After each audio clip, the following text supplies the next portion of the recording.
کون اس دیس میں دے گا ہمیں انصاف کی بھیک، جس میں خونخوار درندوں کی شہنشاہی ہے، جس میں غلے کے نگہباں ہیں وہ گیدڑ جن سے کہت و افلاس کے بوکوں نے اما چائی ہے۔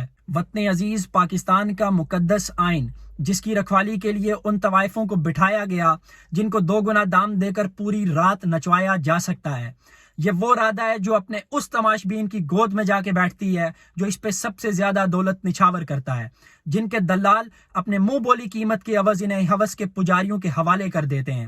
کالے کوٹوں میں ملبوس وہ دلال جن کی کارستانیوں نے تاریخ کے اوراق کو کالا کیا، ان سے میرا سوال ہے، تمہارا آئین اس وقت کہاں سو رہا تھا جب پاکستان کی بیٹی ام رباب ننگے پاؤں تمہاری عدالت کے باہر چکر کاٹتی رہی، وہ دہائی دیتی رہی اپنے باپ کے قتل کے لیے کہ مجھے انصاف دے دو، میرے باپ، چچا اور دادا کو بیک وقت قتل کر دیا گیا، مگر تم نے آج تک اسے انصاف مہیا نہیں کیا۔ آج پاکستان کی وہ بیٹی تمہارے اس نظام انصاف پہ تھوکتی ہے جو اپنے پرسنل انٹرسٹ کے لیے رات کے 12 بجے عدالتوں کو کھلوا دیتا ہے۔ تمہارا نظام انصاف اس وقت کہاں جگ مار رہا تھا جب ناظم جوکیوں کی بے بس بیوہ نے اپنے بچوں کے تحفظ کے لیے ایک طاقتور قاتل کو معاف کر دیا۔ آج ان تمام لوگوں کی روحیں تم سے سوال کر رہی ہیں جن کی ساری زندگیاں جیل کی کال کوٹریوں میں ختم ہو گئی اور جن کے مرنے کے بعد پتا چلا کہ وہ بے گناہ تھے۔ قوم تم سے سوال کر رہی ہے کہ تمہیں تب حیا نہیں آئی جب ماڈل ٹاؤن کے اندر پاکستانی شہریوں کو انہی کی پولیس کی گولیوں سے چھلنی کیا گیا اور تم نے آج تک کسی قاتل کو سو موٹو لے کر عدالت میں طلب نہیں کیا۔ تم اس وقت سو رہے تھے جب ایک ڈکٹیٹر نے تمہارے آئین کی اینٹ سے اینٹ بجا دی تھی۔ تم اس وقت کہاں مرے ہوئے تھے جب تم نے پی سی او کے تحت حلف اٹھایا اور اسی ڈکٹیٹر کی گود میں جا کے بیٹھنے کا فیصلہ کیا کسی طوائف کی طرح۔ پاکستان کی قوم اس بات سے بخوبی آگاہ ہے کہ تم نے اس مقدس کتاب آئین پاکستان کی حرمت کو ہمیشہ پامال کیا۔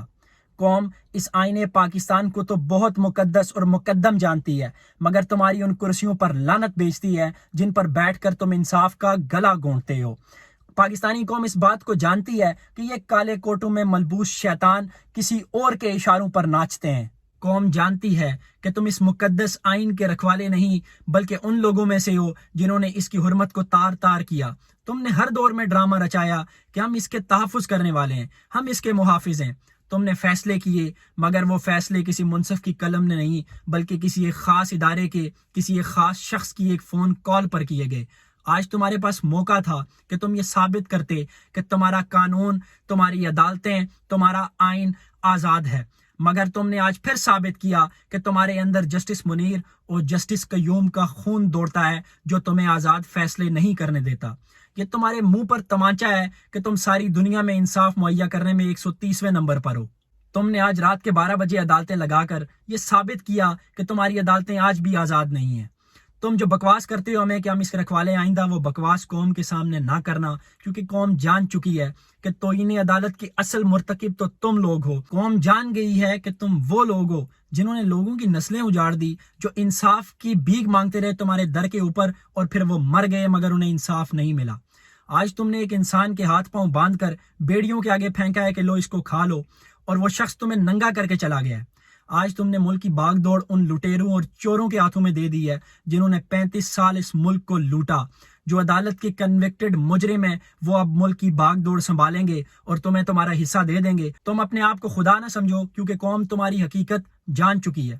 قوم تمہاری ہدایت کے لیے دعا تو ضرور کرے گی، مگر وہ وقت دور نہیں جب تمہاری ان عدالتوں سے گھسیٹ کے یہ قوم تمہیں باہر لے کے آئے گی اور تمہیں بتائے گی، تمہیں نشان عبرت بنائے گی کہ انصاف کا گلا گھونٹنے کی کیا سزا ہے۔ منصف وقت سے بیگانہ گزرنا ہوگا، فیصلہ اپنا ہمیں آپ ہی کرنا ہوگا، زخم احساس کبھی چین نہ لینے دے گا، سرے میدان تمنا ہمیں مرنا ہوگا، عصر حاضر میں ہے جینا ہی جہاد اکبر، جس کی خاطر ہمیں ہر شے سے گزرنا ہوگا۔